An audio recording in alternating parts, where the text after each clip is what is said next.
اما بعد فاعوذ باللہ من الشیطان الرجیم بسم اللہ الرحمن الرحیم الذین یحملون العرش ومن حولہ یسبحون بربہم ویستغفرون للذین آمنوا۔ تمام احباب، خاص کر یہ جو نوجوان ہیں ان سے گزارش ہے کہ یہ ادھر آپ کے لیے جگہ بنائی گئی ہے، کرسیوں سے اٹھ کر ادھر آ جائے۔ جو نیچے نہیں بیٹھ سکتا ہے صرف وہ کرسیوں پر بیٹھے، کیونکہ محفل کا ماحول بن جائے۔ آپ علیہ الصلوۃ والسلام کے نام کی محفل پاک ہے، اور جہاں بھی اللہ والوں کا ذکر ہوتا ہے، عند ذکر الصالحین تنزل الرحمہ، وہاں پہ اللہ کی رحمتوں کا نزول ہوتا ہے۔ اور جہاں پہ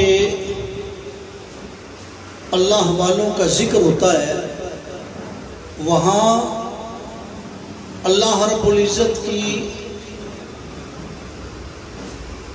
رحمتوں کا نزول ہوتا ہے۔ اور انبیاء کا ذکر الانبیاء عبادہ و ذکر الصالحین کفارہ، انبیاء کا ذکر عبادت ہے، اور صالحین کا جو ذکر ہے وہ گناہوں کا کفارہ ہے۔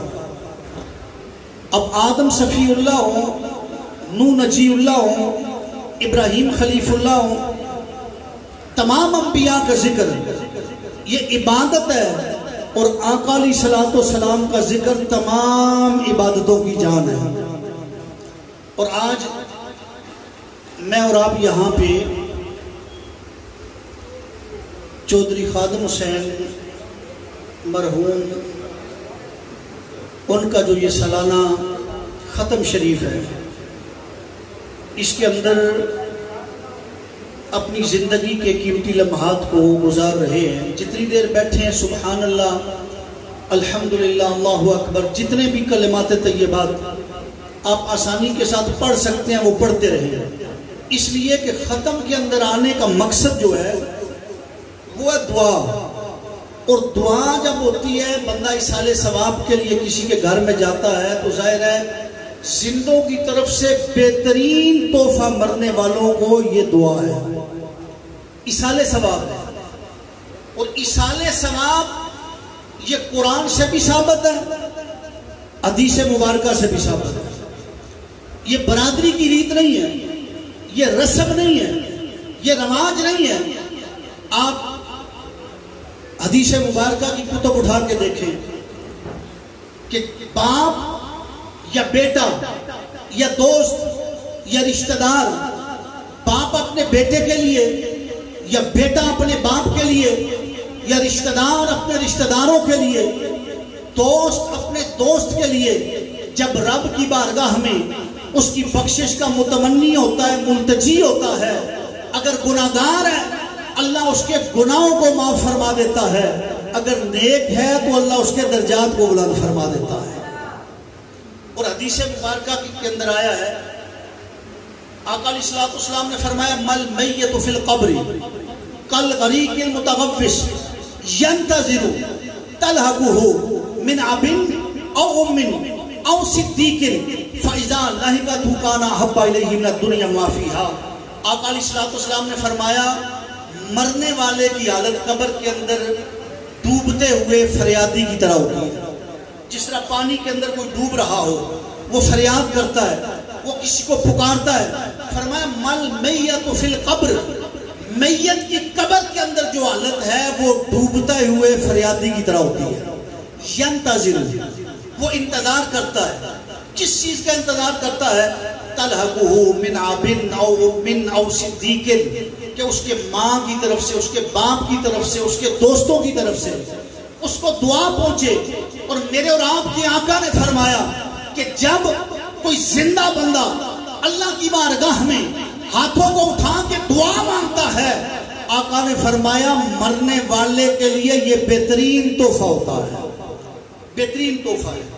اور پھر جب کوئی بندہ قرآن کی تلاوت کرتا ہے، نوافل پڑھتا ہے، اور پھر وہ اللہ رب العزت کی بارگاہ میں دعا مانگتا ہے، شرط یہ ہے کہ جس کے لیے دعا مانگی جائے وہ بھی مسلمان اور جو دعا مانگنے والے وہ بھی مسلمان ہو. پھر رب تعالیٰ کرم فرماتا ہے. میرے آپ کے آقا نے ایک مقام پہ فرمایا کہ یہ امت مرحومہ ہے, اس پہ اللہ کا بڑا کرم ہے, بڑا فضل ہے. اور فرمایا کہ جب یہ قبروں میں جائے گی امت, میرے امتی بذنوب علیہا, ان کے ساتھ گناہوں کے پہاڑ ہوں گے. اور جب یہ قیامت کے دن قبروں سے نکلیں گے, لا ذنوب علیہا, ان کے ساتھ گناہ نہیں ہوں گے. صحابہ نے عرض کی یا رسول اللہ اتنا تو کرم فرمائے, گناہ ختم کیسے ہو گئے؟ کیونکہ جب بندہ فوت ہوتا ہے اس کے اعمال منقطع ہو جاتے ہیں. یا رسول اللہ کیسے گناہ ختم ہو گئے؟ فرمایا تبخس عنہا باستغفار المومنین, اللہ مومنوں کی دعاؤں کے صدقے ان کے گناہوں کو معاف فرما دیتا ہے. مومنوں کے دعاؤں کے صدقے. اور پھر آئیں, اگر تو بات ہو نا کسی مولوی کی, کسی پیر کی, کسی محقق کی, کسی مدلل کی, کسی فلسفی کی, کسی منطقی کی, پھر اس پہ اعتراض ہو سکتا ہے. پھر بندہ کہتا ہے بس یہ عام بندہ ہے, چلو علم والا ہے لیکن غلطی کر سکتا ہے. لیکن آئیں جہاں پہ رب کا قرآن آ جاتا ہے پھر وہاں انگلی اہل ایمان نہیں اٹھا سکتا ہے. اب سنیے, اللہ رب العزت قرآن مجید میں فرماتا ہے الذین یحملون العرش ومن حولہ. یہ ان فرشتوں کا ذکر ہے جن کو حاملین عرش کہا جاتا ہے, یہ جن کو اسلامی تعلیمات کے اندر حملۃ العرش بھی کہتے ہیں. اب یہ فرشتے کیا کر رہے ہیں؟ اللہ کا قرآن ہے. فرمایا الذین یحملون العرش ومن حولہ, یہ جو فرشتے ہیں حاملین عرش, جو فرشتوں میں سے بھی خاص فرشتے ہیں, یہ عرش کے ماحول میں رہتے ہیں. انہوں نے اللہ کے عرش کو اٹھایا ہوا ہے. یا اللہ کچھ اور بھی کرتے ہیں. فرمایا یسبحون بحمد ربہم, وہ اللہ تعالیٰ کی حمد و ثنا کر رہے ہیں, اللہ کی پاکی بیان کر رہے ہیں. یا اللہ کچھ اور بھی کرتے ہیں. فرمایا وَيُؤْمِنُونَ بِهِ, اللہ پر ایمان بھی رکھتے ہیں. اب ذہن کے اندر ایک سوال آتا ہے, یا اللہ عرش تیرا, فرشتے تیرے, حمد و ثنا تیری, اور یا اللہ تجھ پہ ایمان رکھتے ہیں. یہ جو ہم گناہگار ہیں, اے اللہ ہمارے لیے بھی کچھ کر رہے ہیں. فرمایا بندہ مومن, تجھے تیرے مقام کا علم نہیں ہے. جب تو صدق کے دل کے ساتھ میری بارگاہ میں آ کے توبہ کرتا ہے, اللہ فرماتا ہے یبدل اللہ سیئات حسنات, مانگنا بندے کا کام ہے. اللہ تعالیٰ جتنے گناہ ہیں معاف فرما کے گناہوں کے بدلے نیکیاں عطا فرما دیتا ہے. اور پھر وہ عاملین عرش, فرمایا وَيَسْتَغْفِرُونَ لِلَّذِينَ آمَنُوا, آپ بندہ مانگے, گناہگار ہو, سیاہکار ہو, ساری زندگی اس نے اسی طرح گزاری ہو, لیکن جب اللہ کی بارگاہ میں آتا ہے رب معاف فرما دیتا ہے. لیکن اللہ کے وہ فرشتے جو گناہوں سے پاک ہیں, اب ان فرشتوں کا کیا طریقہ ہے جو عرش کو اٹھائے کھڑے ہیں, جو اللہ کی حمد و ثنا کر رہے ہیں, جو رب پہ ایمان بھی رکھتے ہیں. فرمایا وَيَسْتَغْفِرُونَ لِلَّذِينَ آمَنُوا, ایمان والوں کے لیے بخشش کی دعائیں مانگ رہے ہیں. محبت سے کہتے ہیں نا سبحان اللہ, ایمان والوں کے لیے بخشش کی دعائیں مانگ رہے ہیں. اور میں نے پہلے عرض کیا ہے کہ شرط یہ ہے کہ دعا مانگنے والا بھی ایمان والا ہو, مرنے والا بھی ایمان والا ہو. ابو داؤد شریف کی حدیث ہے کہ آقا علیہ الصلوۃ والسلام کی بارگاہ میں ایک صحابی آئی, عرض کی یا رسول اللہ میرا باپ مر گیا, اس نے مرجاز آزاد کر دیے, یا رسول اللہ کیا میں غلام آزاد کروں اپنے باپ کے لیے تو اس کو کوئی فائدہ ہے؟